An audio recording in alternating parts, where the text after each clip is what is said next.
They rang at 2:17 a.m., both of them shrieking through the speaker like volume minted money. "Ava, your brother is in the hospital. Wire 15,000 now or he'll suffer all night and get stuck with everything." I stared at the ceiling, felt the old hook of panic snag, and then let it slip free. "Call your perfect little princess," I said, and ended the call. Phone off.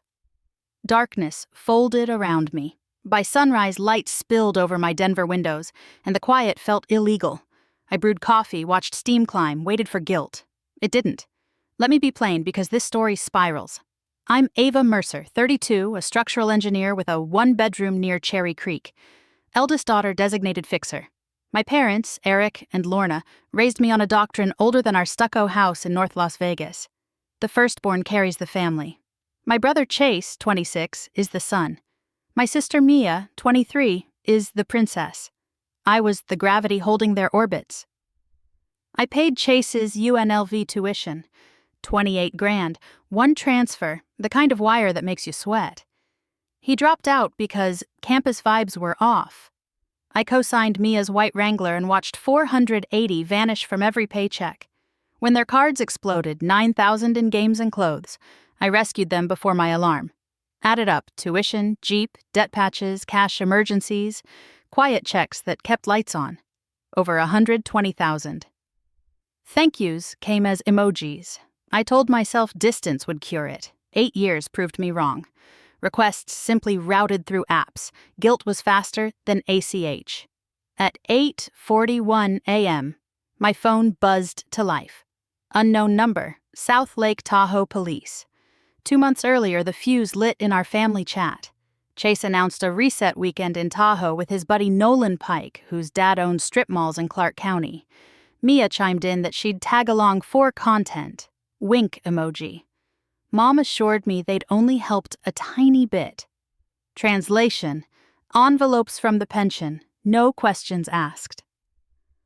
I watched the trip unfold like a reality show I hadn't joined.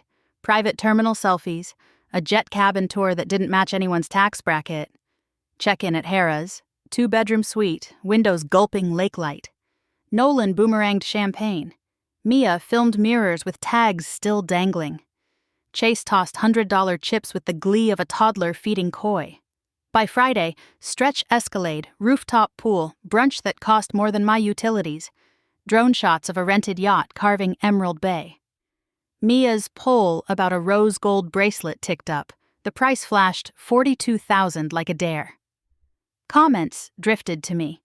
Big sis must be loaded. And I felt the old nausea. Mom called giddy. He finally gets to relax. My brother hadn't kept a job past 4 months, but sure, rest. Saturday night it crescendoed. Private poker room, towers of chips, bottle service glittering like a galaxy. Then the feed stuttered. Uploaded, deleted, reposted. A slurred video from Chase, security lights in the background. Mia crying off-screen. 2:17 a.m. my parents called with the hospital script and the dollar figure. I said, "Call your perfect little princess," powered down and slept like stone. At 8:41 a.m., I turned the phone back on. 60-plus missed calls. A final voicemail from a man with a badge. He'd call back, he said. He did. The badge belonged to Officer Ramirez. Calm voice, blunt edges. Chase swung on a casino supervisor. The man needed stitches. To open a credit line, my brother flashed a counterfeit Colorado license with my old address. Felony assault, felony fraud, identity theft, bail 8,000, hospital deposit 6. "You're listed as emergency contact," he said. "Can you wire funds?" "I'm not his bank," I answered. "Call our parents." I hung up and let the whirlwind try to swallow me from afar. Mia went live outside the ER, mascara streaked, my name tagged. "My sister refused 5 grand, she told a million strangers. A GoFundMe bloomed.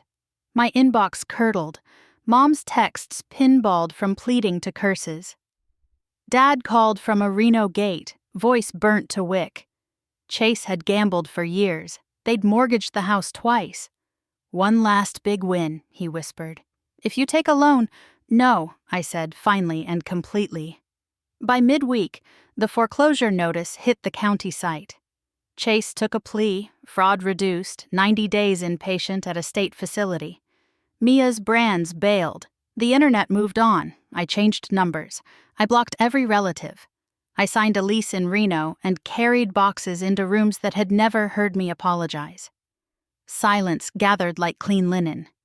One last letter found me, forwarded from the old place, a Polaroid of me at 6, gap-toothed in a plastic pool. "We're sorry," Mom had written on the border. I held the picture, then slid it into recycling. That night, I ate cake on my balcony with 2 friends. Denver turned soft violet. I breathed, full-chested, and didn't flinch at the quiet. Boundaries weren't cruelty, they were oxygen, and I finally learned to breathe.